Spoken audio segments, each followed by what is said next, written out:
The title of my talk is actually the space race, but we're not talking about the things that Dr. Sebastian was talking about. We're really talking about the need for providing space for an increasing population and finding some ideas about sustainability and density. Density, as you see and you understand, is really becoming an important thing that we need to think about as population increases. So I start with a quick blurb by George Bataille, who really talks about solar power and the sun's energy really providing wealth in terms of the kinds of things we do as people, we do as companies and corporations, we do as universities, etc. Now, I'm going to talk specifically about design and the different scales of design from small, medium to large in terms of projects that I've had the opportunity to execute both professionally and academically. And you see that through scales, we actually have a series of strategies that, well, are scalable, right? Such as passive design, such as active design, and such as the speccing of equipment. What is not scalable is this idea of density. And density is something we're grappling with more and more at the large or community scale. Now to start, I'm going to show a series of houses. The one on the left is, on your left is built, that really take into consideration sustainable systems. We're thinking about design as the kind of combination of different kinds of systems. This house, for instance, has a 260 square foot photovoltaic array. It has a modular green roof for insulation, low E glazing, as well as precast concrete panels that provide superior insulation. And in addition to thinking about these new systems and how they might come together to form living situations for us, we really have the opportunity to rethink the way we build things. The construction industry is changing quite rapidly.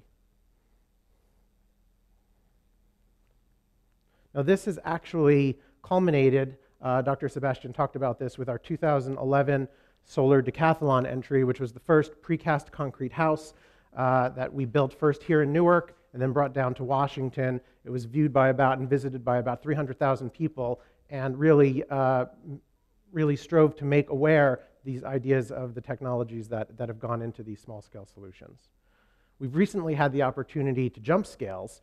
This is a scheme for the Department of Sanitation. It's a recycling and environmental center that allows trucks to come and actually do a series of dumping of recyclables, plastic, paper, and glass, while exposing this so there's an educational component of it. So we're teaching people that visit the facility about recycling.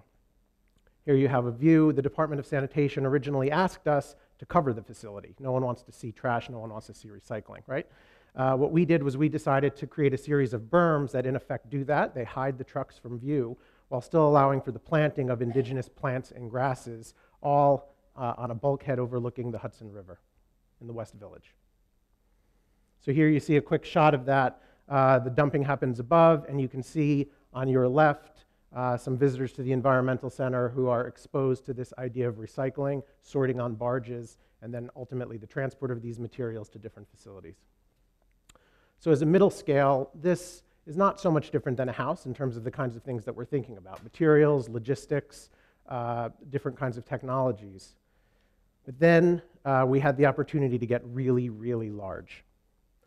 So we've recently started the planning of a community in rural China, in Hubei province, which is in central China.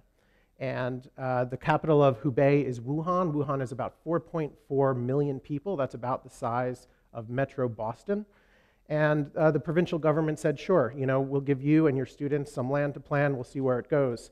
They originally promised us 50 acres. That's about 2 million square feet. And they gave us, in the end, about 14 million square feet, 7 times that amount. It's an amazing amount of land to plan. And this is the tract of land. It's primarily farming right now. I'm going to talk a little bit more about that soon. First thing we decided to do was really think about ideas of urbanization, ideas of planning, and similarities and dissimilarities between the urbanization that we've come to know here in the United States and what's happening over in Asia. So I call upon the CIA fact book to tell you all a little bit about urbanization. The CIA measures this sort of stuff for every single nation in the world. And the typical urbanization rate is about 50.5%. That's average.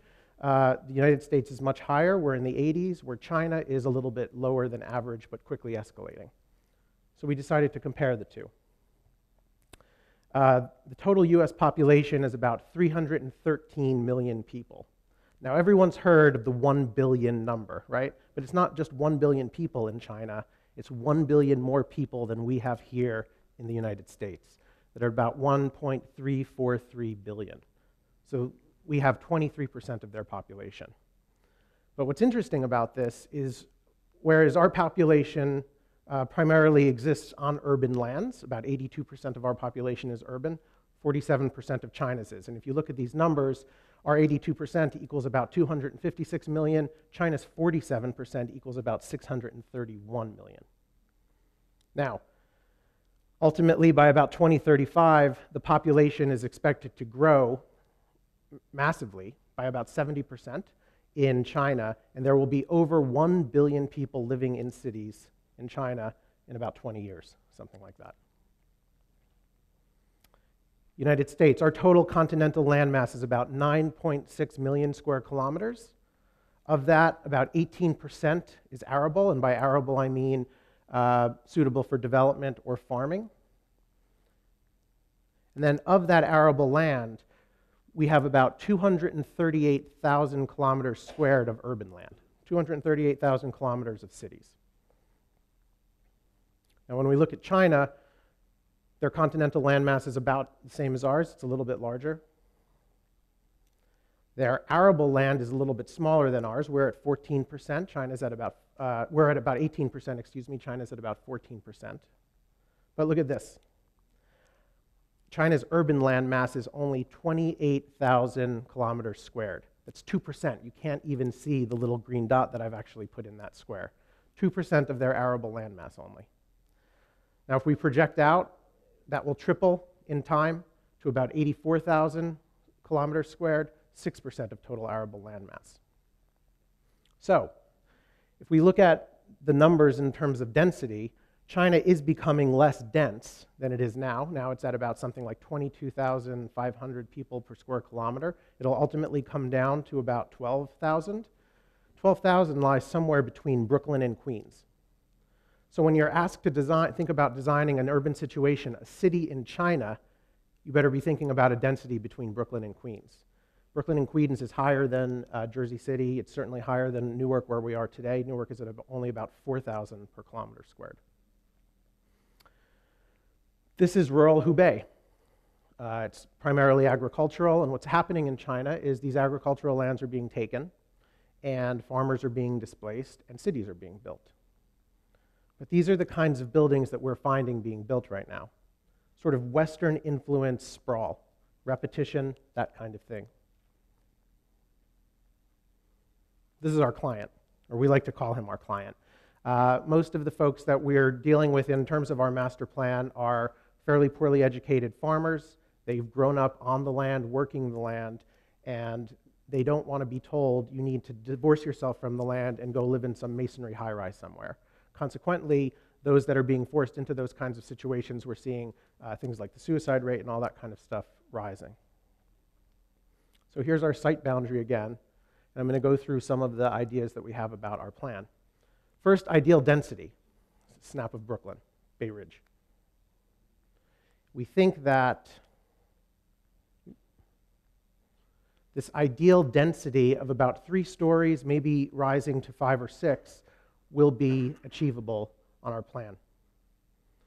We then take that lot, which is about 9 meters by 18 meters, and we create basically a donut. The donut is a medieval urban plan. It's been around for centuries, and it's something that we think will work well here.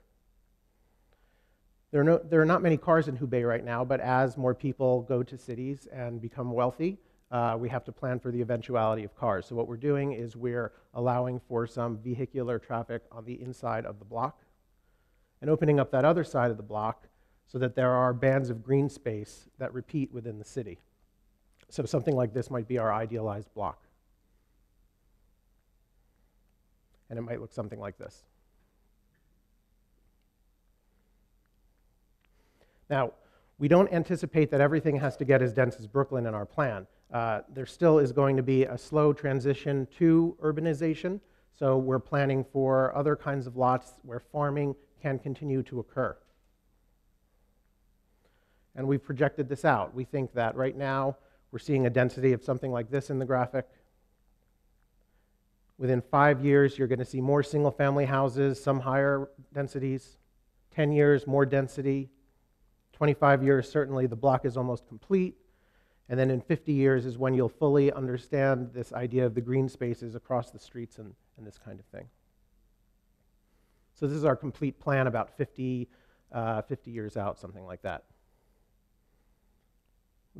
We've decided to preserve some key buildings, some of the agricultural buildings in Hubei, while still allowing for a kind of growth corridor that picks up from some development that's already happened outside of our plan in the upper left-hand corner of the slide. And so you see this is that area that I'm speaking about. This is where we actually have between 5 and 7-story buildings, housing, as well as other features like a recycling center, like a theater, and like a civic building. And this is a view looking south, so from the dense part of the city down. Parkland is important. What's going to happen with farmland as it